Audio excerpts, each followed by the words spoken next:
हाय दोस्तों, आप कैसे हो? मुझे शायद पता है आप दोस्त सभी लोग स्वस्थ और खुशहाल हुए। जैसे कि हम देखते हैं कि छठी शताब्दी ईसा पूर्व का भारत तथा महाजनपद काल।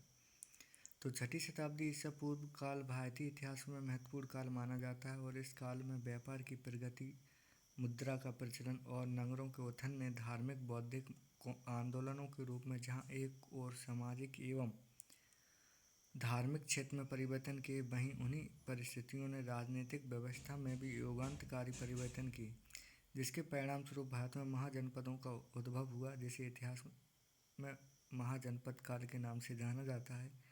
इनमें 16 महाजनपदों को महत्वपूर्ण स्थान दिया जाता है। जैसे कि हम देखते हैं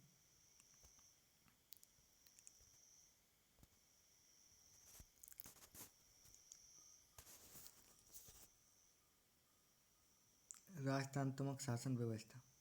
तो इस व्यवस्था में राजा का पद वंशानुक्रत क्रम से ही चलता था, फिर भी राजा निरंकुश नहीं होते थे और राजा ही सर्वोच्च होता था। ठीक है, दूसरा देखते हैं हम गणतंत्रात्मक व्यवस्था। इसमें देखते हैं हम रूबिकन रूल्स। इस व्यवस्था में जनता द्वारा चुने गए प्रतिनिधि शासन करते थे, जिसमें राजा कहा जाता था। गणतंत्रात्मक राज्यों को गढ़ कहा जाता था। गणतंत्रात्मक राज्यों को गढ़ कहा जाता था। जो गढ़ राज्यों का प्रधान गढ़मुख कहलाता था। गढ़ राज्यों का प्रधान क्या कहलाता था? गढ़मुख कहलाता था। कर, जिसे हम कहते हैं टैक्स, इस काल में साधारणतः उपज का 1/10 भाग वार्षिक कर के रूप में वसूला जाता था।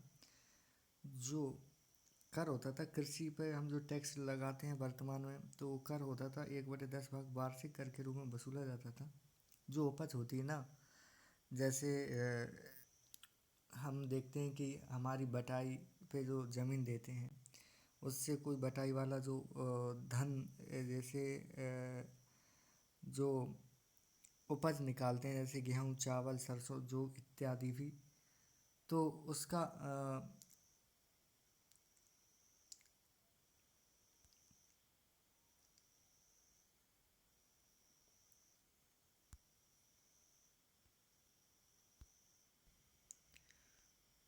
तो ये उसी में के अंतर्गत आता है। और गणतांत्रिक शासन व्यवस्था में जनता द्वारा गठित किया जाता था।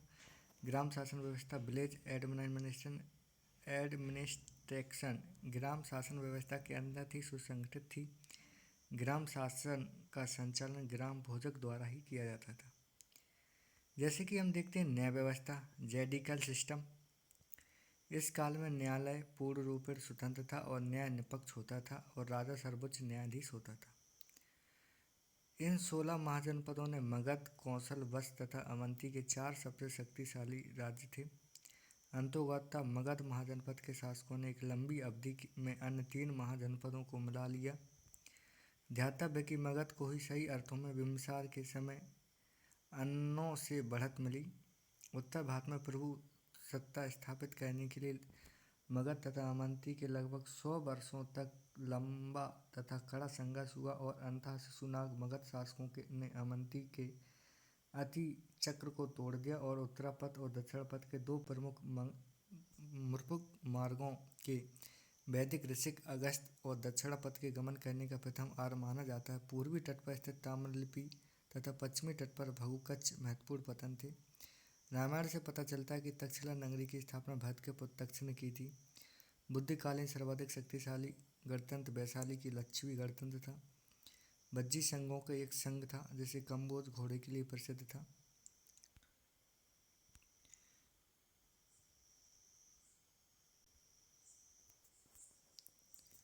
उसी के बाद देखते हैं हम छठी शताब्दी में, जैसे ही हम बौद्ध ग्रंथ के अगुंतर निकाय और महाभगवती सूत्र के जैन ग्रंथ के भगवती सूत्र में 16 महाजनपदों का वर्णन मिलता है और जिसे सुदास महाजनपद कहा जाता है। देखते हैं हम काशी की राजधानी वाराणसी थी।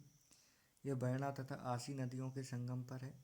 उसके बाद कौशल की राजधानी श्रावस्ती थी, जो उत्तर प्रदेश और मध्य उत्तर की ओर स्थित है। अंग की राजधानी मगध के पूर्व में स्थित है, जिसकी राजधानी चंपा है।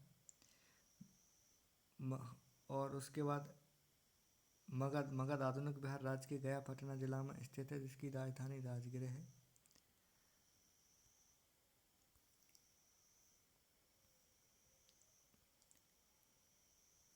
उसके बाद हम देखते हैं मल्ल महाजनपद है, इसकी राजधानी कुशीनगर और पावापुरी है। पहली कुशीनगर, दूसरी पावापुरी। बज्जी संघ के उत्तर में स्थित है, ये उत्तर में स्थित है, ये 2 भागों में विभाजित है। उसके बाद बज्जी आधुनिक बिहार के भागलपुर में है, उत्तरी भाग में स्थित है। 8 राज्यों का एक संघ था बज्जी, जिसकी राजधानी वैशाली थी। चेदी केन नदी के तट पर स्थित आधुनिक बुंदेलखंड। सुक्तिमती उसकी वर्तमान स्थिति एमपी में है, और इसको हम वर्तमान में एमपी के अशोकनगर जिले के चंदेरी तहसील में स्थित है। यहाँ का शासक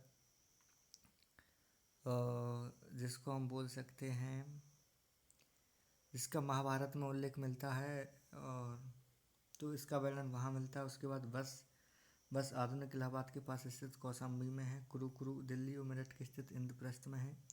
पंचाल गंगा यमुना और आधुनिक रोहिलखंड में है। उत्तरी पंचाल और दक्षिणी पंचाल इसकी राजधानी है। उसके बाद अगला है असमक की राजधानी पोटन और पोटली है। गोदावरी की नदी पर स्थित है। मत्स्य वर्तमान में जयपुर अलवर वाला क्षेत्र भरतपुर वाला है। विराटनगर है।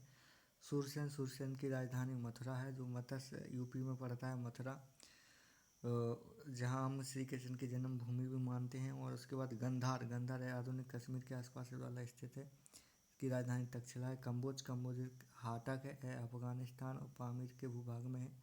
अवंती मालवा मध्य प्रदेश में, इसकी राजधानी उज्जैनी है, महिष्मती है। और वर्तमान स्थिति हम लोग देख रहे हैं, जैसे कम्बोज, गंधार, कुरु, मत्स्य, अवंती, चेदी,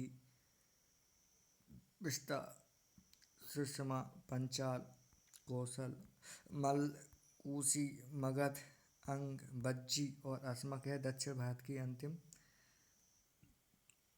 महाजनपद है। जो दक्षिण भारत में एकमात्र महाजनपद कौन सी है, वो असमक है। कौन सी नदी पर? गोदावरी नदी के किनारे पर। जैसे हमने देखा कि इनकी वर्तमान स्थिति और भौगोलिक क्षेत्र कौन कहाँ है, तो इससे हमको एक आइडिया लगा कि 16 महाजनपदों को हम एक बेसिक क्रम में लिख सकते हैं। तो धन्यवाद दोस्तों। वीडियो अच्छा लगे तो लाइक शेयर सब्सक्राइब ज़रूर करें। धन्यवाद।